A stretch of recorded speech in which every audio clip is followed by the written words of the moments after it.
Hello everyone, welcome back to my channel Sana hub. आज की episode बहुत अमेजिंग है, तो इसको एंड क्लास में वॉच करना। आमिर डायमंड को चोरी करने जाता है, लेकिन वहाँ पर चालान आ जाती है और करान भी, और ऐसे में वो चोरी करने में नाकाम हो जाता है। वो ना चालान को धक्का देता है, जिससे करान बहुत ज़्यादा परेशान हो जाता है। तो चालान कहती है कि मुझे लग रहा है कि मेरे ज़ख्म में से ना फिर खून निकल रहा है। करान कहता है कि अच्छा तुम रिलैक्स हो जाओ, मैं तुम्हारे साथ हूँ। वो बस एक दूसरे को देख रहे हैं, इतने में वहाँ पर सीमा कुदरत आंटी आ जाती हैं। वो दोनों तो इन दोनों को देख के ऐसे ना हैरान हो रही हैं कि आखिर यहाँ पे चल क्या रहा है। करान और चिलान एक दूसरे के क्लोज क्यों हैं। उनको ना गुस्सा भी आ जाता है। तो करान कहता है कि तुम परेशान मत हो, मैं तुम्हें हॉस्पिटल लेके जाता हूँ।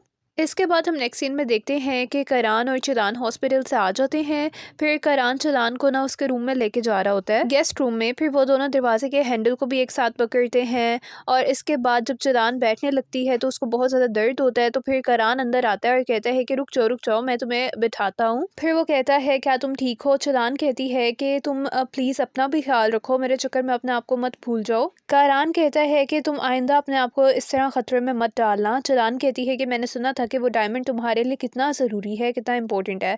अच्छा, वो उसके कंधे पे हाथ रखने लगता है, लेकिन वो कहता है कि अच्छा तुम फिर रेस्ट करो, और वहाँ से जाने लगता है। तो जब चिलान फिर बेड पे लेटने लगता है तो करान फिर वापस आ जाता है और कहता है कि रुक जाओ, मैं तुम्हें मदद करता हूँ। फिर वो उसके शूज़ उतारने लगता है। चिलान कहती है कि रहने दो, मैं खुद ही कर लूँगी, लेकिन करान कहता है कि मुझे करने दो। फिर वो उसको लेटाता है क्योंकि चिलान को काफ़ी ज़्यादा दर्द हो रहा है। फिर करान कहता है कि तुम्हें किसी चीज़ की ज़रूरत है।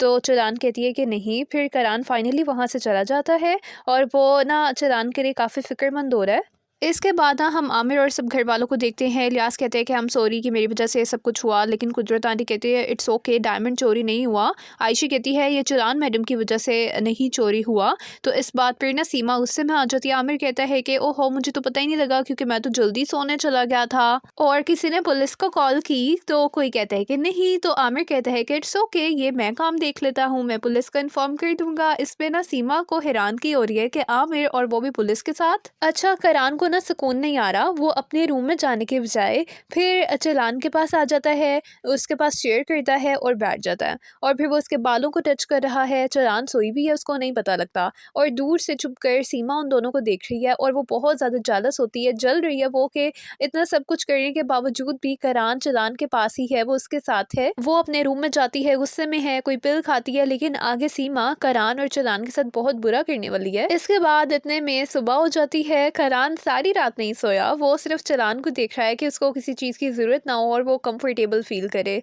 तो इतने में ना फिर चिलान उठ जाती है। तो चिलान कहती है क्या तुम सारी रात यहीं पर रहे थे?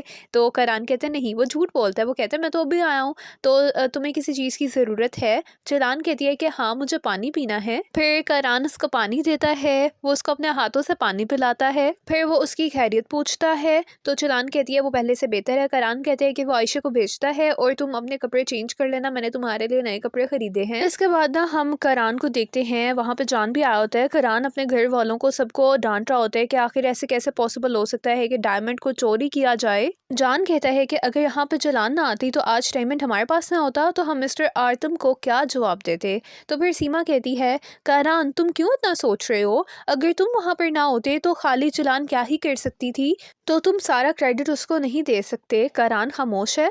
फिर जान कहता है कि मुझे करान से प्राइवेट बात करनी है। सारे चले जाते हैं। वहाँ पर ना आमिर भी खड़ा होता है। तो जान कहता है कि आमिर मैंने कहा है कि मैंने उससे प्राइवेटली बात करनी है, तो तुम भी जाओ। लेकिन आमिर इतना है कि वो नहीं जाता, वो फिर भी छुपकर उनकी बातें सुनता रहता है। तो फिर जान कहता है कि मुझे लगता है कि इस सब के पीछे ना डायमंड को चोरी करने के पीछे आमिर का ही हाथ है, मेरा सबसे पहले शक उसके ऊपर जा रहा है। तो फिर करान कहता है कि मेरी बात सुनो, मेरे भाई ने कुछ इवेंट्स, कुछ पार्टीज़ यहाँ पे होस्ट की थी, और तुम्हें पता है कि हम मैगजीन्स में कई मरतबा आए हैं। तो यहाँ पे ना कोई ऐसा बंदा है जो कि हमारे घर के इंटीरियर को, हमारे अंदर के मामलात को जानता है, जिसने किसी को, जिस चोर को खबर दी है।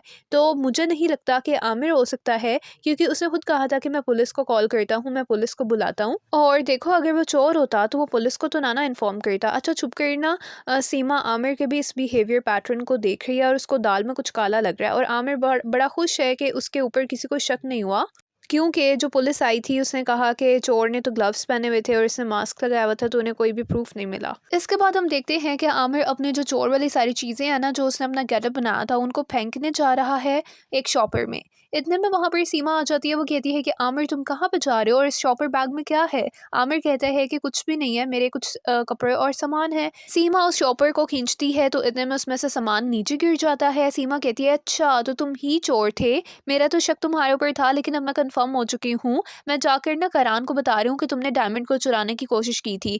तो जान उसको पकड़ता है और कहता है कि सीमा पास आ जाओ, जाओ जाके तुम बता दो, फिर मैं उसको बता दूंगा कि तुम्हारे भाई को मारने के पीछे सब कुछ करने वाली सीमा मैडम है। सीमा कहती है कि तुम ऐसा नहीं कर सकते। उनके दरमियान बहस होती है तो इतने में वहाँ पर कुदरत आंटी आ जाती हैं। वो कहती हैं कि क्या हो रहा है? तो जान आमिर कहते हैं कुछ भी नहीं, बस सीमा मुझे कह रही थी कि मुझे ज़्यादा अटेंटिव रहना चाहिए था, करान की गैर मौजूदगी में मुझे ऐसे घोड़े बेच के नहीं सोना चाहिए था।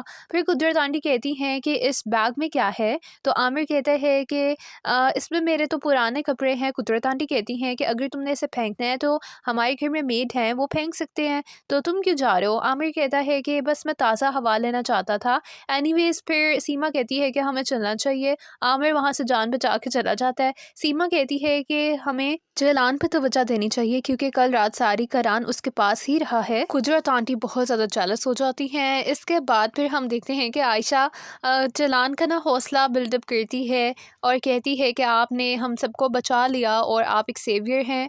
जलान कहती है कि मेरे अंदर तो अब हिम्मत और हौसला नहीं रहा, वो तो थक चुकी है। तो आयशा कहती है मैं आपको एक गुड न्यूज़ बताऊं, आप जानती हैं कि मिस्टर करान सारी रात आपके पास ही रहे हैं और वो सोए भी नहीं। ये सुनकर जलान बहुत ज़्यादा खुश हो जाती है और वो सोच रही है कि करान ने उसे झूठ क्यों बोला। इसके बाद हम देखते हैं कि करान ना अपने भाई को याद कर रहा होता है तो उसके पास इलियास आता है। करान कहता है कि मेरे भाई का ना वॉकी टॉकी हुआ करता था, तो तुम उसको ढूंढो, वो मैं आलिया को देना चाहता हूँ, उसको पसंद आएगा अपने बाप का तोहफा। फिर वो बस पुरानी बातें करते हैं अपने डैड और भाई की। तो इतने में फिर इलियास बॉक्स लेकर आ जाता है, उसके अंदर ना वॉकी टॉकी होते हैं 2। तो वो बहुत ज़्यादा खुश हो जाता है। लेकिन यहाँ पर ना करान को अपने बाबा की हैंड राइटिंग का एक लेटर भी मिलता है। वो ये देख के शॉक्ड होता है कि यहाँ पे कैसे। तो फिर वो इलियास से पूछता है। इलियास कहता है कि हाँ जी आपके बाबा का ही लेटर है। जब उनकी डेथ हुई थी तो आपकी मॉम ने कहा था कि उनकी सारी चीज़ें इकट्ठी कर दो, तो मैं तो बस इन लेटर को ना तो फेंक सका ना आपको दे सका, तो बस मैंने इसको यहाँ पे रख दिया। तो फिर इलियास ये कहकर वहाँ से चला जाता है। अच्छा इसके बाद ना करान अपने स्टडी रूम में आता है और वो अपने बाबा के लिखे हुए हाथ का लेटर ना पढ़ना शुरू करता है।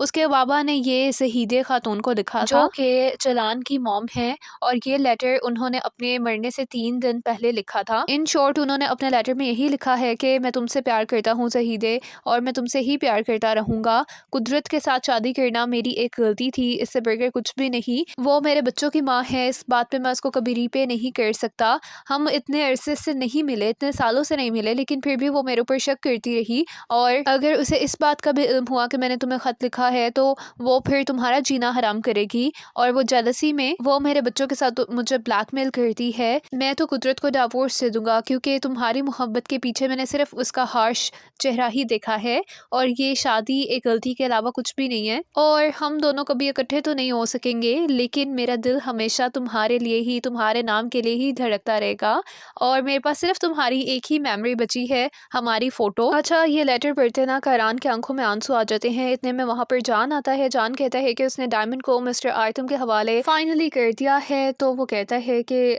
करान तुम्हें क्या हुआ है? करान कहता है कि मुझे आज सच पता चल चुका है। मेरी मॉम कहती थी कि चलान की मॉम ने मेरे डैड को फंसाया है, लेकिन आज मुझे सच पता चल गया कि मेरे डैड ही चलान की मॉम से बहुत ज़्यादा प्यार करते थे। मैं तो सिर्फ एक साइड की स्टोरी सुन रहा था लेकिन स्टोरी तो कुछ और ही निकली। अच्छा ये बात वैसे ही गलत है कि हम हमेशा एक साइड की स्टोरी सुनकर फैसला सुना देते हैं। इसके बाद करान और जान बाहर आते हैं और वो ओपन एयर में है। चलान उनको ऊपर से देख रही है, करान चलान को देख रहा है, चलान करान को देख रही है और यहाँ पर देखते ही देखते एपिसोड ख़त्म हो जाती है। अब चलान को अपने मॉम का सच कैसे पता लगेगा, ये तो हमें नेक्स्ट एपिसोड में पता लगेगा। And stay connected till then, bye bye.